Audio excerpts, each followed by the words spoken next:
Friends, welcome again in my channel. मैं आज आपके पास लेके आया हूं टॉपिक 1857 के रिपोर्ट से रिलेटेड क्लास 8 का हिस्ट्री का टॉपिक है blind people remember 1857 and after. हम बात करने जा रहे हैं 1857 के रिपोर्ट्स को लेकर के। चैप्टर नंबर जो आपके पास दिया हुआ 5 चैप्टर है, 5th चैप्टर है हिस्ट्री का और क्लास 8 का टॉपिक है। बहुत इंपॉर्टेंट चीज़ ये है कि इससे कुछ चीज़ें हमने जब प्रीवियस वीडियोस में या प्रीवियस चैप्टर्स में पढ़ा था हमने देखा था कि ईस्ट इंडिया कंपनी का कैसे कैसे करके जो पॉलिसीज़ बनाई जा रही हैं कहीं ना कहीं अगेंस्ट हो रही थी इंडियन पीपुल्स के लिए और लोगों को काफ़ी ज़्यादा दिक्कतों का सामना करना पड़ रहा था। जो पॉसिबिलिटीज़ थी उसमें यह तो हो रहा था कहीं ना कहीं जो राजा थे, जो नवाब थे, किंग्स से, क्वींस से, जमींदार से, लैंडलॉर्ड्स दिए हुए थे, कहीं ना कहीं फार्मर्स और वुमेन्स सोशल इनमें कहीं ना कहीं डिस्टर्बेंस बहुत ज़्यादा हो रही थी। देखिए अगेंस्ट टू द अनहैप्पीनेस, देखिए कहीं अनइक्वलिटी की बातें हो रही थी, बहुत ज़्यादा प्रॉब्लम फेस करना पड़ रहा था। ब्रिटिश गवर्नमेंट की इतनी ज़्यादा जो इतनी ज़्यादा प्रेशराइजेशन डेवलप हो चुका था कि कहीं ना कहीं इंडिया की जो राइजिंग स्टेट थी वो बहुत डाउन जा चुकी थी, बहुत ज़्यादा कहीं ना कहीं डाउनफॉल देखने को मिल रहा था। ऐसी सिचुएशन हो चुकी थी कि कहीं ना कहीं कोई रिएक्शन होने वाला था, कोई इमीडिएट कॉज होने वाला था, कोई ऐसा रिएक्शन जिसके थ्रू क्या होगा कहीं ना कहीं ऐसा इम्पैक्ट आने वाला था, ये प्रेशर डेवलप हो रहा था। तो हम इस चैप्टर को स्टार्टिंग करते हैं। अगर आपने मेरे चैनल सब्सक्राइब नहीं किया तो मेरे चैनल को सब्सक्राइब जरूर करें, बेल का आइकन दबाएं आप, ठीक है, क्योंकि कई वीडियोस होते हैं शेयर नहीं करते तो आप उसकी हेल्प से देख सकते हैं अपने लेटेस्ट वीडियोस अदर तो आप इजीली आप अपडेट्स आपके पास आती रहेंगी, ठीक है। तो अब हम चलते हैं 1857 के रिपोर्ट से कुछ चीज़ों को समझने से पहले अगर हम पॉलिसीज को देखने की कोशिश करते हैं 18वीं जो सेंचुरी थी उसके टाइम पीरियड्स में कहीं ना कहीं इम्पैक्टेबल सिचुएशन चेंज होकर के हमारे पास आ रहा था, ठीक है। ये ऐसी सिचुएशन राइज होकर के आ रही थी जिसका स्ट्रेटजी क्या था, कहीं ना कहीं बड़े स्टैंडर्ड पे देखने को मिल रहा था, ठीक है। ऐसा हमको लग रहा था कि किसी भी तरीके से ईस्ट इंडिया कंपनी ट्रेड से एक रूरल कंपनी के रूप में बढ़कर के आ रही है, अपने बेनिफिट्स के लिए बहुत ज़्यादा प्रेशर कर रही थी। लगातार जो चेंजेस आ रहे थे उनको पॉलिसराइज कर रही थी। अगर हम कॉलेज की तरफ देखने की कोशिश करते हैं तो हम पहले कॉलेज में देख रहे हैं डॉक्टर लैब्स की पॉलिसी बनाई हुई थी, सस्टेन अलायंस और डॉक्टर लैब्स दो ऐसी पॉलिसीज को बना देंगे जिससे बहुत प्रेशर डेवलप हो रहा था। लगातार फार्मर्स अगेन हो चुके थे, ठीक है, जितने लोग थे वो कौन थे क्या था यहाँ पे कहीं ना कहीं डॉक्टर लैब्स के थ्रू ईस्ट इंडिया कंपनी जो कर रही थी वो सबसे ज्यादा हमारे किंग्स को परेशान कर रही थी। डॉक्टर लैब्स के बारे में मैंने आपको बताया है, ठीक है, जहाँ मैंने आपको राज्य विलय की नीति को समझाया था, मैंने आपको बताया था जिसका भी सक्सेसर नहीं, जिस किंग का भी सक्सेसर नहीं होगा उसके सक्सेसर की जगह पे ना होने की तरह पे उसके जितना भी उसका रूल रेगुलेशन है उसको हम क्या कर देंगे, ईस्ट इंडिया कंपनी अपने शासन में मिला लेगी, अपने रूल्स के अंदर मिला लेगी, उसका जितना भी सामान होगा जो रूल्स होगा सब कुछ को ईस्ट इंडिया कंपनी कर लेगी। यहाँ पे दूसरी चीज होती है रेवेन्यू सिस्टम को लेकर मैंने आपको बताया था लास्ट प्रीवियस वीडियो के अंदर रेवेन्यू सिस्टम थोड़ा चेंज हो चुका था। यहाँ पे रेवेन्यू को लेकर बहुत ज्यादा चीजें चेंज होकर के आ रही थी। परमानेंट सेटलमेंट सिस्टम हो चुका था, कहीं पे मुंड्रो का सिस्टम चल रहा था, महालवाड़ी प्रथा चल रही थी, कहीं पे रेतवाड़ी चल रही थी। ये भी कहीं ना कहीं प्रॉब्लम हाईलाइट होकर के आ रहा था, बड़े प्रॉब्लम्स के रूप में देखने को मिल रहा था। ये भी एक प्रेशर डेवलप था जहाँ पे रेवेन्यू को बहुत इंक्रीज होने का रेवेन्यू में इंक्रीज होने के कारण फार्मर के ऊपर पूरी तरह से प्रेशराइजेशन डेवलप होता है। ये अगेंस्ट हो चुके थे, वो बहुत ज़्यादा टॉर्चर, हाई टैक्सेस बहुत ज़्यादा, कहीं ना कहीं हाई टैक्सेस ही कारण बन के भी आ रहा था। हाई टैक्स जो हमारे पास दिए हुए थे उन्होंने भी कहीं ना कहीं फार्मर्स को अगेंस्ट कर लिया, फार्मर को क्या कर लिया अपने अगेन करते चले गए, अगेंस्ट हो गए थे फार्मर। वो चाह रहे थे कि कहीं ना कहीं किसानों को बेनिफिट मिले पर ऐसा नहीं हो पा रहा था, कुछ ज़्यादा टॉर्चर हर साल रेवेन्यू में कुछ ना कुछ परसेंट इंक्रीज हो जा रहा था, हर मंथ के बाद हर फसल के बाद इंक्रीज हो रहा था, प्रेशर डेवलप ज़्यादा हो रहा था। यहाँ पे जो प्रेशर है उसका डेवलपमेंट ज़्यादा देखने को मिल रहा था। ये प्रेशर कहीं ना कहीं किसी ना किसी सिनेरियो में ईस्ट इंडिया कंपनी का दबाव था, जिसने धीरे धीरे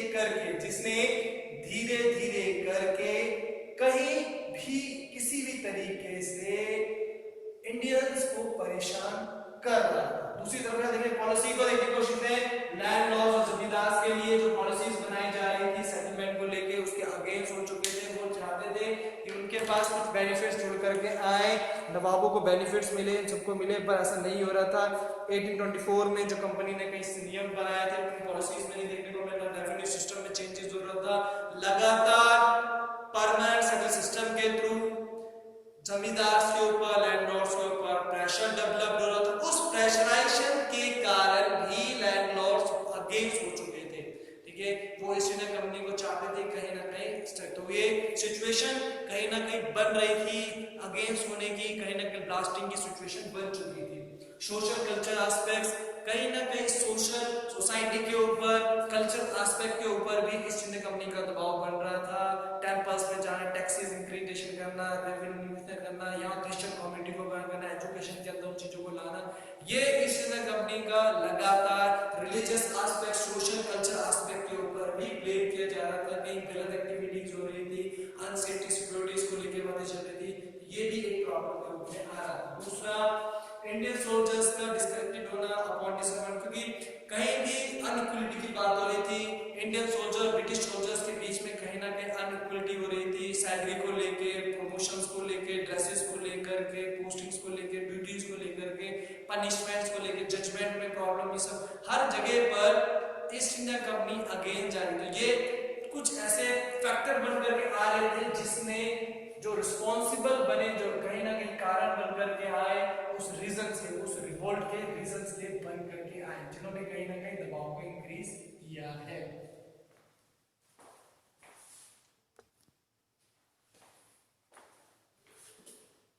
ये कारण कहीं ना कहीं रिस्पॉन्सिबल हो रहे थे उन कॉजेस को लेकर के, और ये रिवोल्ट स्ट्रक्चर तैयार होता है धीरे धीरे करके, ऐसी चीजें बन रही थी जो, तो वहीं पे एक घटना घटने वाली थी।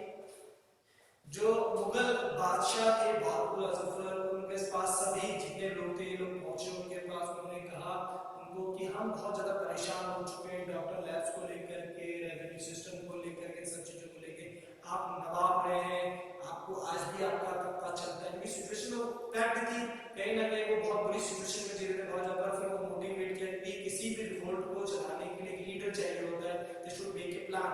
उन्होंने प्लान बनाया, but they have not decided कि कब इस रिवोल्ट ऑन करना है, कैसे ऑन करना है, इसको लेकर के चल रहा है। इसी बीच में एक घटना घटी 1857 से कुछ समय पहले, एक घटना घटी। उस घटना में मंगल पांडे सोल्जर ने रिवोल्ट कर दिया अगेंस्ट इंडिया को। उस घटना का मेन जो रीजन निकल करके आ रहा था, कहीं पर ये कहा जाता है बुलेट से उनके ऊपर फ्रस्ट्रेशन के लिए मीट यानी लगाया जाता है, जो कहीं ना कहीं हिंदूज के हिसाब से काऊ का और मुस्लिम्स के हिसाब से पिक का दिया हुआ था, ठीक है। इसको लेकर के हुआ कि मुंह से निकाल कर उसको लगाना से धर्म के ऊपर, रिलीजियस एस्पेक्ट के ऊपर हो रहा था। ये एक कॉजेस बन गया, इमीडिएट कॉज जिसने ब्लास्टिंग किया। यहीं पे इंडियन सोल्जर्स ने अगेंस्ट जाकर के विद्रोह स्टार्ट कर दिया। नॉर्थ इंडिया के अंदर 1857 में रिवोल्ट को बहुत तेजी से आग मिलने लगी। बैरकपुर से इस रिवोल्ट को स्टार्ट किया गया। अलग अलग चकबंदियों पे जितने भी सोल्जर्स थे उन्होंने क्या किया, ईस्ट इंडिया कंपनी के अगेंस्ट चले गए, ठीक है। उपनिवेशिक जो भी थे उन किंग्स के खिलाफ चले गए। मेरठ से सीधा बढ़ते हुए दिल्ली तक चला गया। 19 मार्च 1857 को बैरकपुर में उन्होंने तेजी से इसके ऊपर किया गया हमले के ऊपर बहुत तेजी से हुआ। इस रिवोल्ट ने कहीं ना कहीं ब्रिटिशर्स को इम्पैक्टेबल सिचुएशन में ले आया था, और यहाँ पे ब्रिटिशर्स को ये उम्मीद नहीं थी, ईस्ट इंडिया कंपनी को ये उम्मीद नहीं थी, ईस्ट इंडिया कंपनी ये सोच नहीं पा रहा था कि ऐसा क्या हो रहा है। यहाँ पे ये उल्टी सिचुएशन बन कर गया है जिसने रिवोल्टिव स्ट्रक्चर को बदल दिया, रिवोल्ट के जो स्ट्रक्चर को उसको डाउन लिया। तो ये एक कॉज बन करके आ रहा था, का बड़ा ब्लास्टिंग कॉज था। इसने इम्पैक्ट सिचुएशन बनाई, बहुत हाईलाइट किया उस चीज को और रिवोल्ट। तो ये कुछ कॉजेस हमारे पास है, जो इमीडिएट कॉज में मैंने मंगल पांडे का दिया हुआ रिवोल्ट को तेजी से आगे बढ़ा करके चलने की बात रखी गई इसमें को। तो ये सब कॉजेस बन रहे थे, एक रिवोल्ट बन करके आया। धीरे से इस रिवोल्ट के अंदर अलग अलग जगह से अलग अलग लीडर से पार्टिसिपेट करना शुरू किया। बगावत की जो आग थी वो तेजी से बढ़ रही थी, बहुत ज्यादा लोग इसमें इन्वॉल्व होते जा रहे थे।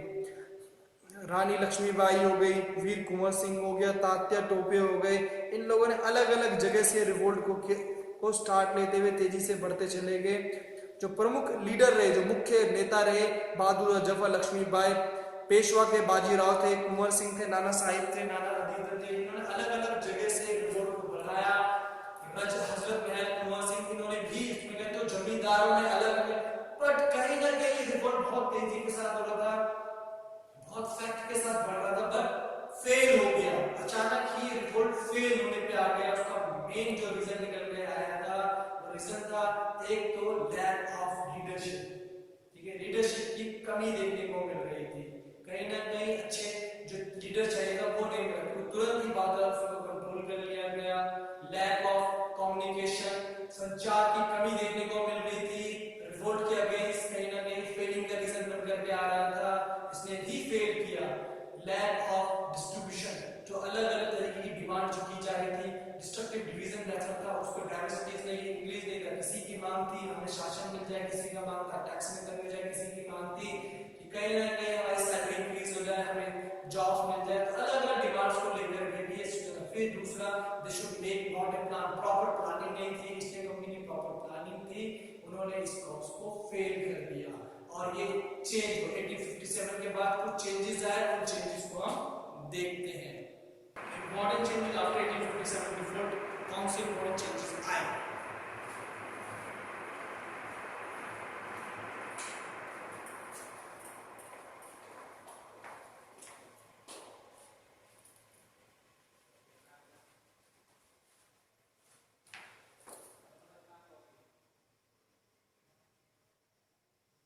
Important changes after 1857 revolt. 1857 के रिवोल्ट के बाद जो रिवोल्ट हुआ उसको दबा दिया गया, कहीं ना कहीं फेल हो गया था। पर उसके बाद कुछ चेंजेस आए ईस्ट इंडिया कंपनी के भी। ये खबर कहीं ना कहीं ब्रिटेन पहुंच चुकी थी, वहां की रानी एलिजाबेथ के पास पहुंच चुकी थी। अब उनको लगा कि कहीं ना कहीं समस्याओं का सामना करना पड़ रहा है, क्योंकि जब भी वो लोग जानकारी लेने की कोशिश करते थे, ईस्ट इंडिया कंपनी ये जानकारी देती, यहाँ के जो मर्चेंट्स हो जाते हैं बहुत बेहतर तरीके से काम चल रहा, कोई भी दिक्कत नहीं है। बट जब रिवोल्ट हुआ, ये खबर वहां तक पहुंची, तो क्या हुआ, दे शुड मेक एक्ट। उन्होंने क्या किया, ब्रिटिश गवर्नमेंट जो थी उन्होंने एक एक्ट पास किया। इस एक्ट के थ्रू 1958 में एक नया कानून पारित किया गया। अब कंपनी का रूल हटा करके ब्रिटिश रूल के ऊपर चले गए। ठीक है, कंपनी का रूल हटा करके ब्रिटिश रूल पे चले गए। ठीक है, और ब्रिटिश गवर्नमेंट का रूल चलने लगा। ब्रिटिश गवर्नमेंट का रूल क्या हो, चलने लगा। ब्रिटिश गवर्नमेंट का रूल क्या हो, चलने लगा। ठीक है, तो वहां यहाँ पे कहीं ना कहीं इस चीज को लेकर के भी बात हो गई। ठीक है, ये बात हमारे सामने निकल करके आ रही थी, कहीं ना कहीं ब्रिटिश रूल्स का कुछ ना कुछ फायदा दिख रहा था हमें। ठीक है, ये आप देख रहे होंगे कि ब्रिटिश क्राउन की बात की जा रही है, बहुत बार बार कह रहे हैं कि ब्रिटिश क्राउन की बात की जा रही है। यहाँ पे कह रहे हैं कि ब्रिटिश क्राउन ने कुछ किया, उनका कुछ इसमें लाभ मिल रहा था।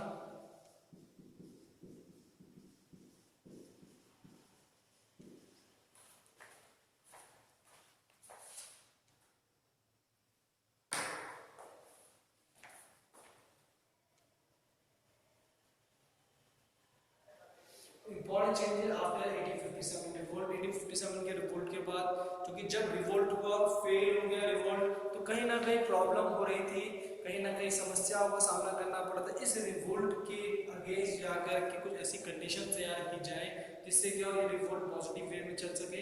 इसके लिए उन्होंने क्या किया कि 1858 में ब्रिटिश गवर्नमेंट की पार्लियामेंट में एक एक्ट पास किया गया। उस एक्ट के थ्रू जो शासन अब ईस्ट इंडिया कंपनी चला रही थी, अब इस पूरे शासन को ईस्ट इंडिया कंपनी छीन करके ब्रिटिश क्राउन को दे दिया गया। अब एलिजाबेथ जो वहाँ बैठी हुई थी, वो लोग इसको चलाने का काम था, उस महारानी के काम में था कि वो इसको देखेंगी। और ब्रिटेन मंत्रालय से एक सदस्य भारतीय नेता के रूप में प्रतिनिधि किया गया, जिसको उन्होंने वाइसराय का चर्चा दिया गया। अब इसे कंपनी के राजा रानी का निजी प्रतिनिधि घोषित किया गया था। अब अंग्रेज सरकार ही सीधा इस शासन को देखने का काम करते हुए इसने कंपनी ना रह करके ब्रिटिश रूल के अंदर आ गया। दूसरी चीज ये बात निकल करके कि कभी भी रूल, जितने भी वहाँ राजा थे उनके जितने भी शासन छीने गए थे, उन्हें स्वतंत्र उन्हें प्रॉमिस किया गया, उन्हें आश्वासन दिया कि कोई भी आपके शासन में हस्तक्षेप नहीं करेगा, आपका साम्राज्य को बिंदास होकर चलाइए, बढ़िया तरीके चलाइए, कोई समस्या का सामना नहीं करना पड़ेगा। तो ये भी दूसरी चीज निकल करके आ चुकी थी। तीसरी चीज प्रॉपर्टी ऑफ इंडियन सोल्जर, जो हमारे थे उनको भी राइट्स मिलने के, इंडियन सोल्जर्स को भी उन्होंने अधिकार दे दिए कि उनकी सैलरी लेकर के सम्मानित किया गया। उसके अनुपात में कहा गया कि किसी तरह से संख्या को बढ़ाए, क्योंकि ये रिवोल्ट जो हुआ था वो कहीं ना कहीं सैन्य विद्रोह के रूप में भी जाना जाता है, सोल्जर्स के रिवोल्ट्स के रूप में, रिबल के रूप में जाना जाता है। तो उन्होंने क्या किया कि संख्याओं को कम कर दिया, रैंडमली बदल दी। कहीं पे उन्होंने समुदाय को देख करके उनके विपरीत स्थिति में जा करके उन्होंने क्या किया, उनको ज्वाइन करा दिया। जैसे उदाहरण के तौर पे पंजाब की सेना को उन्होंने महाराष्ट्र तमिलनाडु में कर दिया, तमिलनाडु की सेना को महाराष्ट्र में कर दिया, या पंजाब में कर, उससे भाषा की बिंदु में भी चेंज आ गया, रिवोल्ट नहीं कर पाते थे, वहाँ पे बिजी रहते थे, अनुपात में बदलाव कर दिया। भारतीय सैनिकों की संख्या कम करके ब्रिटिश शासकों की जो सेना की संख्या बढ़ा दिया गया। तो ये भी बड़ा चेंज किया गया, ड्रेसेस को बदलाया गया, इसमें ड्रेस घुड़सवार सेना को शामिल किया गया था, उसके अंदर वो चीज़ों और जितने भी उनके अपने अधिकार थे उनको प्रोवाइड किया, सैलरी को लेकर जो भी प्रॉब्लम थी उनको शॉर्ट आउट किया गया इसके अंतर्गत। तीसरा, मुस्लिमों की जो उनका ये मानना था कि जो मुस्लिम्स थे वहाँ पे उनकी जमीनें और संपत्ति जो उसकी संपत्ति थी उनको छीन लिया जाए और उनको संदेह, क्योंकि उनका मानना था कि मुस्लिमों ने इस विद्रोह को कहीं ना कहीं हाथ दिए, क्योंकि मोहम्मद जो बहादुर जफर था मुस्लिम था, तो उन्हें लगा कि ये एक ऐसे लीडर बनकर के आए जिन्होंने क्या रिवोल्ट को बढ़ाया, तो उनकी प्रॉपर्टी को लेकर भी किया गया। Give the respect to the all countries, जो रिलीजियस एस्पेक्ट्स थे उनको दिया जाए, जितने भी इंडियंस जो थे उनके जितनी कल्चर और रिलीजियस एस्पेक्ट थे उनको प्रॉपर रिस्पेक्ट दी जाए, उनको प्रॉपर रिगार्ड दिया जाए, उनको दिया जाए, इन चीज़ों को लेकर। दूसरी चीज़ थी कि जितने वहाँ पर जमींदार दिए हुए थे या भूस्वामित्व थे उनके अधिकारों के लिए भी पॉलिसीज बनाई जाए, उनके अधिकारों को भी करा जाए, जिससे उनके अधिकारों के बेनिफिट निकल गए। तो ये चीज़ों को जोड़ा गया, कुछ नई चीज़ें लेकर के आए। 1857 के 58 में जब रिवोल्ट चेंज हुआ तो कुछ पॉलिसी बन करके, इस पॉलिसी के थ्रू काफी बड़ा चेंज निकल करके आया।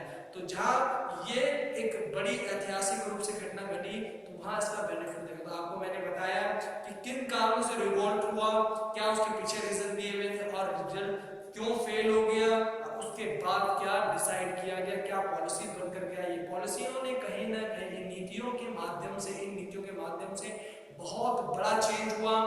अब एक crown, British east India company से क्राउन में आ गया। ईस्ट इंडिया कंपनी जो व्यापारिक कंपनी थी वो हट गई, अब ये क्राउन में आ गया था। शासन देखा जा रहा था, अधिकार था उनका, उस अधिकार के तहत कार्य हो रहा था। अब यहाँ से नई चीजें हो गई, ग्रोथ की बात भी निकल गया, पहुंच गई ग्रोथ। इस रिवोल्ट को पहले रिवोल्ट भी कह सकते हैं, पर कहीं ना कहीं ये रिवोल्ट स्वतंत्रता की तरफ भी संकेत कर रहा था और बेनिफिट दिखाने के लिए अगर हम अपनी मांगों को लेकर जाए तो हमें सफलता मिल सकती है। पर इसके बाद रिवोल्ट बहुत लंबे समय के बाद हुआ और आप उसके बारे में जब आगे चैप्टर्स पढ़ेंगे तो पढ़ेंगे। पर यहाँ पे कहीं ना कहीं कुछ चीजें भारत के जनता के फेवर में आ रही थी, कुछ चीजें भारतीय जनता के फेवर में, जिन्होंने इस उपनिवेशिक जो था कॉलोनी था उसको थोड़ा चेंज किया। तो हम उन पर बाकी चर्चा करेंगे। वीडियो को लाइक करें, कमेंट करें। आप बहुत कम कमेंट्स करते हैं, कमेंट जरूर करें वीडियो के ऊपर, और साथ साथ इस वीडियो को लोगों के साथ शेयर